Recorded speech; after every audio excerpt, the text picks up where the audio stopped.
રામ રામ સીતારામ, જય શ્રી કૃષ્ણ, જય માતાજી, જય ગોપાલજી, ઠાકરધણી, જય જલારામ, જય જિનેન્દ્ર, જય સ્વામિનારાયણ, મહાદેવ, હર હર હર મહાદેવ. કેમ છો?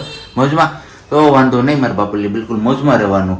વાગ્યા છે અત્યારે સવારમાં 7 અને બસ હર રોજની જેમ આપણે થઈ ગયા છે એકદમ તૈયાર. 7માં હજી 10ની વાર છે. આમ તો જો કે આજે વહેલું થઈ ગયું, કારણ કે હમણાં હવે ખબર નથી પડતી, રાત્રે મોડા સુઈએ ને તોય સવારે વહેલી ઊંઘ ઉડી ગઈ છે. શિયાળાની રાત આવી ગઈ છે કે શું છે કંઈ ખબર નથી પડતી, કારણ કે મસ્ત મજાનું વાતાવરણ એકદમ ઠંડુ થઈ ગયું ને તો આમ ઊંઘ ઓછી થઈ હોય ને તો એવું લાગે કે ના ઊંઘ પૂરતી થઈ ગઈ છે. આમ તો જો કે સવારમાં ગુલાબી ઠંડીનો વર્તારો થાય છે. જોઈએ છીએ હવે ક્યારે એકદમથી ઠંડીનો રાવું આવી જાય છે, કારણ કે હજી તો નવરાત્રી બાકી છે અને નવરાત્રીમાં કહે છે કે માવઠું થવાની શક્યતા પૂરેપૂરી છે. તો ખેલૈયાઓની મોજ બગાડી શકે છે મેઘરાજા. એ તો હવે સમય આવીએ જ ખબર પડશે કે મેઘરાજા ખેલૈયાઓની મોજ બગાડે છે કે શું કરે છે. પણ કંઈ નહીં, સવારમાં આપણે ચા પાણી નાસ્તાની તૈયારી થઈ ગઈ છે અને ચા પાણી નાસ્તામાં આજે છે રોટલીના બટકા વઘારેલા. જય શ્રી કૃષ્ણ. તો આવો કંઈક આપણો નાસ્તો છે, આપણો નહીં ખાલી મમ્મીનો, અને અહીંયા છે ચા. તો બસ ચા પાણી નાસ્તો ને બધું કરી લઈએ છીએ અને પછી પાછા આપણે ઝડપથી મળીએ છીએ. ત્યાં સુધીમાં તમે લોકો વિડીયોને લાઈક ન કરી તો લાઈક કરજો, ચેનલ ઉપર નવા હોય તો ચેનલને સબસ્ક્રાઈબ કરજો અને સાથે સાથે બેલ આઇકન પ્રેસ કરવાનું પણ ના ભૂલતા. ચા પાણીને બધું પીવાઈ ગયું છે આપણું, અને મે બી લગભગ 2 દિવસ પહેલા કે એક કમેન્ટ્સ હતી કે તમારા ઘરના ઉંબરામાં જે તોરણ લગાવેલા છે ને એ અમને નજીકથી બતાવો. તો કંઈ નહીં, આજે તમારા લોકોની એ વિશ પણ પૂરી કરી જ દઉં છું સવારમાં, કારણ કે ધોવા માટે ઉતાર્યા છે તોરણ. તો કીધું ચલો તમારા લોકો સાથે શેર કરી જ દઈએ. તો આ રીતના કંઈક છે, હાથી અને ગણપતિ અને ફ્લાવર, અને બાકી એમની સહીરૂમાં આ રીતના કંઈક છે ડિઝાઇન. અને તમે કહેશો તો ફોટોસ પણ હું તમને શેર કરી આપીશ. તો કંઈ નહીં, ચલો હવે જોઈએ છીએ સિયા બેબીને એ લોકો ક્યારે જાગે છે, કારણ કે હમણાં જાગી હતી તો પાછી સૂઈ ગઈ છે. ખબર નથી પડતી કે એમને ઉઠવું છે કે હવે સૂવું છે. કન્ફ્યુઝન થઈ ગયું છે એમને મોટું, કારણ કે ઘડીક થયું ને મારી હારવાર જાગી ગઈ હતી, પાછી સૂઈ ગઈ છે. અત્યારે હું નાઈને નીકળો ને ત્યાં સુધીમાં મોર્નિંગને જય શ્રી કૃષ્ણ. વાગી ગયા છે 9. આપણે નાઈ ધોઈને ફ્રેશ થઈ ગયા, ચા પાણી નાસ્તો થઈ ગયો, વાસણ થતા હતા. પછી યાદ આવ્યું કે વિડીયો કરવાનો બાકી છે, તો મેં કીધું ચાલો પહેલાં કામમાં આપણે મળી લઈએ, બધા મુલાકાત કરી લઈએ બધા જોડે, ને પછી આપણે નિરાતે કામ ચાલુ કરીએ. ટેબલ આવી ગયું છે, લાઈડિયા લગાવી લો કે માળિયા લેવાનો છે, કેમ કે એક માળિયું રહી ગયું. તો આજે બેડશીટ બદલવાની છે, તો મમ્મીને કહું બે થઈ જાય, બેડમાં જે વસ્તુ મૂકવાની છે એ બધી માળિયા ઉપરથી ઉતારી લઈએ, એટલે એક જ હારે 2 કામ થઈ જાય. આમ તો ગાદલું નીચે ઉતારવું પડશે અને બેડશીટ પણ નીકાળવી પડશે, પછી પાછી નવી બેડશીટ લગાવવાની છે. તો બેડશીટમાં પણ એક મસ્ત મજાનો પ્લાન છે, પણ જોઈએ કે દિવસે સક્સેસફુલ થાય છે. નીચે લેવા જવાનો પ્લાન છે અને કઈ શોપ પરથી લાવું છું એ કહીશ, અને આ વખતે એડ્રેસ પણ આપીશ. તે દિવસે મેં એડ્રેસ નહોતું આપ્યું એ માટે સોરી, અને ઘણાએ પૂછ્યું હતું પણ હું પાછું ભૂલી ગઈ. મને આજે છે કે રાતે યાદ આવ્યું હતું કે મારે એમનું એડ્રેસ આપવાનું હતું, પણ મગજમાંથી જાવ નીકળી જ ગયું. તો કંઈ નહીં, આપણે માળિયાના એક પછી એક ખાના સાફ કરવાના છે. કેમ મમ્મી? ગુડ મોર્નિંગ ને જય શ્રી કૃષ્ણ. જય શ્રી કૃષ્ણ બધાને. સીતારામ ને જય શ્રી કૃષ્ણ. સીતારામ ને જય શ્રી કૃષ્ણ. ને સિયા બેબીને ત્યાં ઘોડિયામાં સુવડાવ્યા છે આપણે, તો એ આરામ કરે છે. તો મેં કીધું ત્યાં સુધીમાં જેટલું થાય એટલું, જો ઉઠી જાય તો કઈ નક્કી નથી. સુવડાવીને નાવા ગઈ હતી એટલી વાર લઈ ગઈ છે, જોઈએ કે લે ઉઠી ગયો. કીધું તું ને કે એનું નક્કી નથી. 15 મિનિટની ઊંઘ હતી. જો ગુડ મોર્નિંગ બેટા, જય શ્રી કૃષ્ણ, સીતારામ. ચાલો અમારું કામ કન્ટિન્યુ નહીં થાય, કામ અહીંયા અમે રોકી દેશું, કામ કરીશું. સિયા બેબી પાછળ હોઈ જાય ને પછી અત્યારે એનો માલિશનો વારો લઈ લઈએ, એટલે પેલા ફટાફટ માલિશ કરી દઈએ. કેટલા વાગે આપણે કીધું હતું? અત્યારે 10 ને 10 થઈ છે, અત્યારે વારો આવ્યો છે.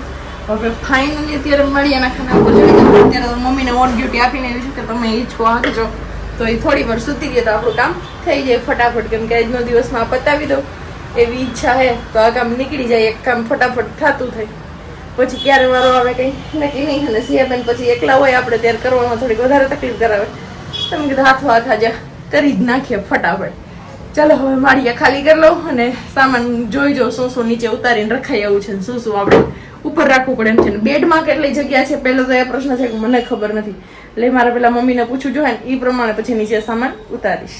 માળિયાનું ખાનું તો ખાલી કરી નાખ્યું, અને એક વસ્તુ માં લોચો લાગી ગયો. આપણે કપડાં અત્યારે બદલી નાખ્યા, તમે જોયું, કેમ કે શિયાળામાં જે જાડું દોહર કહીએ આપણે, કે એ કહીએ કંબલ આ વાળું અહીંયા પડ્યું એ ઓઢતા. અને શિયાળામાં આપણે પ્રેગ્નન્સી રહી ગઈ હતી, મીન્સ કે સિયા બેબી રહી ગયા હતા, તો એ પછી એ ધોવાનો વારો આવ્યો નહોતો અને એમણામ જ આપણે બેડમાં મુકાઈ દીધું હતું ધોવલને કહીને. તો એ બેડમાં મૂકી દીધું હતું તો એમાં વાસ આવી, એના લીધે આટલા કપડાનો ઢગલો વધી ગયો ધોવાનો. એક બાજુ સિયા બેબી જાગી ગયા છે અને એક બાજુ આટલા આ, અને એ સિવાયની જે આપણે શ્રીમતમાં ચોલી પહેરી હતી એમનો ચણિયો, એમાં પણ અત્યારે વાસ આવે છે. મેં ખાલી અત્યારે નાઇટ ડ્રેસ એમની ઉપર રાખ્યો તો આ કપડાં પહેરતા તો નાઇટ ડ્રેસમાં પણ અત્યારે વાસ આવવા માંડી, એટલી હદે પેલું થઈ ગયું. તો અત્યારે તો બેડ આખું ખાલી જ કરી નાખ્યું છે, કંઈ નથી રાખ્યું. અને હવે અત્યારે ફટાફટ પહેલાં હું ચોલીનો ચણિયો ધોઈ નાખું અને આને તો ઠેલામ પૂરીને બહાર જ રાખીશ, કેમ કે એ ગોલાધર જ્યારે જશું ત્યારે મંદિરે ધોવાનો વિચાર છે, કેમ કે ત્યાં પાણી પણ મસ્ત હોય મોટર ચાલુ કરીને. અને પપ્પાને લોકો હોય તો આપણે વજન ઉચકીને ધોવા લાગે, બાકી કોઈની કેપેસિટી નથી ને. મારે હજી 3 મહિના સુધી વજન ઉચકવાની ના છે, તો એ હલકો તો વજન ઉચકું જ છું, પણ એ થોડુંક વધારે એવી થઈ જાય તો એ પછી ઉચકશું. એટલે અત્યારે તેમને અડાઈ એવી હાલત નથી, એવું કહીએ ને તો થાય. પણ કંઈ વાંધો નહીં, ભગવાને એ ન્યૂઝ આપ્યા હતા તો એટલી તકલીફ આપણે વધારે સહન કરી લઈશું. આમ બી આટલો ટાઈમ સુધી આપણે સહન કર્યું છે તો થોડુંક વધારે ધોવાની તકલીફ છે એ ધોવાઈ જશે. ચલો હવે ફટાફટ મળીએ. સિયા બેબી જાગી ગયા છે તો મમ્મીને કહો તમે હિંચકો આખો, ત્યાં સુધીમાં હું ચોલીનો ચણિયો એક ધોઈ નાખું, બાકી સ્વેટર ને એ છે એ બધા પછી પાણી વટા કાઢી નાખશું. અહીંથી આટલો ઢગલો થઈ ગયો ધોવાનો.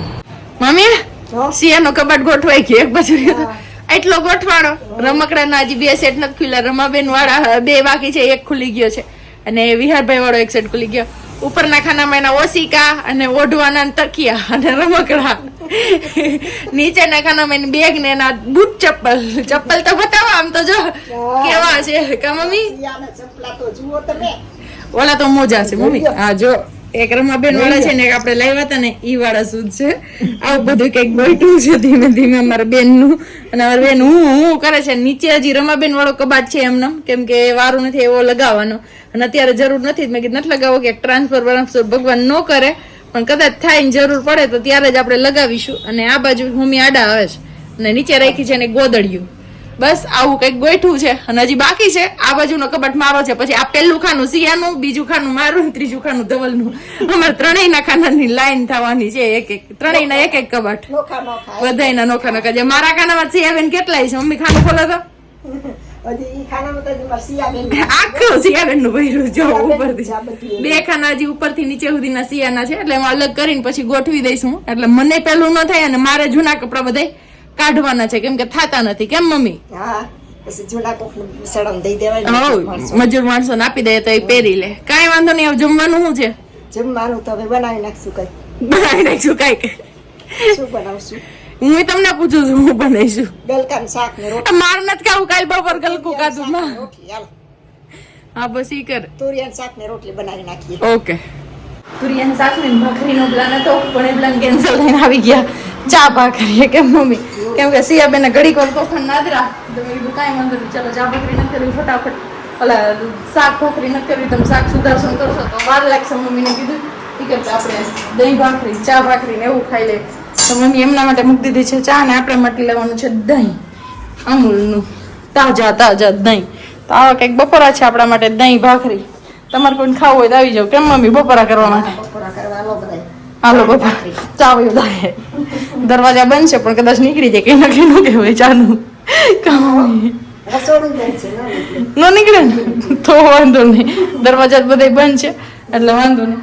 ચાલો હવે જમી લઈએ ફટાફટ અને જમીન પછી કન્ટિન્યુ કરીએ, કેમ કે હજી મારો કબાટ અને સિયા બેબીનો કબાટ બેનો મિક્સ છે ને હરખું કરવાનું છે. પણ હવે સિયા બેબી બપોર પછી, અત્યારે બપોર પછી રૂમમાં હુડાવી છે, થોડીક વાર ઠંડુ રૂમ કરીને એસી ચાલુ કરીને, કેમ કે નહીતર તમને અમને ખાવાય નહીં દે, ત્યાં સુધીમાં એ જાગી જશે. એટલે બધું પેક કરી દીધું. ચાલો હવે મળીએ સીધા બપોર પછી જ, આરામ કરી લઈને થોડીક વાર પછી. બાપલી આજનો તડકો હે ને આમ કહીએ ને કારા કોપનો એવો તડકો હતો. આપણો કલર બદલી ગયો એવું હું નથી કહેતો, પણ ઘરે આવ્યો ને તો પ્રજ્ઞા કે આજ તમારો કલર હાવ બદલી ગયો. હા કીધું બદલી જાય ને, તડકો કેવો પડે, ઉનાળાનો હોય એવો કાળો કોપ હે વરસાવે હે. પણ કઈ નહીં, ચા પાણી ને બધું પી લઈએ, ફ્રેશ થઈ ગયા છીએ ફરીથી આપણે નાહીને. અને હવે જવાનું છે આપણે ગામમાં, કારણ કે સિયા બેબી માટે જવું છે રમકડા લેવા. રમકડા એક બહુ મસ્ત મજાનું જોયું છે ઓનલાઈન. જો પેલા અહીંયા મળી જાય, આપણે જુનાગઢમાં સંકલ્પ કોમ્પ્લેક્સમાં હોલસેલર છે રમકડાના, ત્યાં જો મળી જશે ઇઝીલી તો ત્યાંથી લઈ લેશું, નહીતર પછી આપણે ઓનલાઈન ઓર્ડર કરવો પડશે. તો તો ચલો ફટાફટ હવે પેલા ચા પાણી ને બધું પી લઈએ અને પછી જઈએ આપણે ગામમાં. આપણે ગયા તા ગામમાં, અગાઉ જોયું એમ ગયા તા ખાલી એક રમકડું લેવા, એકની જગ્યાએ ભારો ભરતી એવી અમારા. આમ જો આ તારા, હા ભાઈ હા, હવે આમ જો આ તારા માટે પણ આનાથી બીવે છે. એવું છે, આવું કઈક લીધું છે. આ પેલા બધા કેટકસ લેતા હોય તો આપણે આવું કઈક કેરેક્ટર લીધું છે. અને હારો હાર આ રીતના કઈક એક આને ઓનલાઈન જોયું તો ખબર નહીં, આ ફિટ થાય પછી તમારા લોકો સાથે શેર કરીશું. બાકી એક આ બેગ લીધી છે અને એક આ એમનું બેબી લેપેટ પેડ એ લીધું છે. કરો માં તો કઈ નહીં, ચલો હવે આ રમકડું આપણે ફિટ કરશું ને ત્યારે જ તમારા લોકો સાથે શેર કરીશું. અને આમાં થોડોક છે અત્યારે પ્રોબ્લેમ, એટલે મને લાગે છે કે મારે પાછું શોપ પર જવું પડશે અને એક્સચેન્જ કરાવી આવું. કારણ કે એમને કીધું હતું કે 120 મ્યુઝિક આમાં પ્લે થશે, 120 ની જગ્યાએ એક પણ મ્યુઝિક પ્લે નથી થતું. આપણે જે બોલીએ ને એ જ રેકોર્ડ કરીને પ્લે કરે છે. 8 નો ટકોરો થયો છે અને બસ અહીંયા બને છે હવે ગરમા ગરમ રોટલી. રોટલી ની યારે શું છે? 4 રોટલી. તો આપણે માપમાં રહેશું અત્યારે ખાવામાં. ચા ને રોટલી ખાવાનો બિલકુલ વિચાર નહોતો, પણ આજે કહું કહીએ ને કે ખાવું પડશે, કઈ વાંધો નહીં. અને પેલું ટોયસ હું તમને જે કહેતો હતો એ આવું કંઈક છે, આપણે લઈ આવ્યા છીએ. અહીંયા પ્રેસ કરશું ને એટલે આ મ્યુઝિક પ્લે થશે એ રીતનું. હવે જોઈએ છે સિયા બેબી આમમાંથી રમે છે કે નથી રમતી, કારણ કે હાથ પગ નાના છોકરા હોય ઊંચા નીચે આમ કરતા હોય એટલે ત્યાં પ્રેસ થઈ જાય ને મ્યુઝિક વાગે તો એમને કેવું ફીલ થાય છે જોશું હવે આપણે. હજુ તો આમ તો જો કે ખાઈ પીને ફ્રી થયા ને 8:30 જેવો સમય થયો છે, પણ આજે થોડોક આપણે બ્લોગ વહેલો પૂરો કરીએ છીએ કારણ કે સિયા બેબી થોડાક આમ તેમ થાય છે તો હવે એમની કેર કરવી પડશે એમના હિસાબે. તો ડેલીની જેમ આપણે જઈએ છીએ ત્યારે એક મસ્ત મજાનો સુવિચાર તમારા લોકો સાથે શેર કરતા જઈએ છીએ. તો ચલો સુવિચાર શેર કરી દઈએ અને પછી બ્લોગ પૂરો અહીંયા જ કરી દઈએ છીએ. મૌન હોય છે ને એ ક્યારેય કારણ વગરનું નથી હોતું. શું કામ ખબર છે? એ અનેક પ્રશ્નોના જવાબોથી ભરેલું જ હોય છે. આ બાબતે તમારા લોકોએ શું કહેવું છે એ તમે કમેન્ટ્સ કરીને ચોક્કસથી જણાવજો. અને હવે બાકી મળીશું આવતીકાલે નવા વિડીયો સાથે. ત્યાં સુધી બધાને બાય, ગુડ નાઇટ, જય શ્રી કૃષ્ણ. શાંતિથી રહેજો અને શાંતિથી રહેવા દેજો.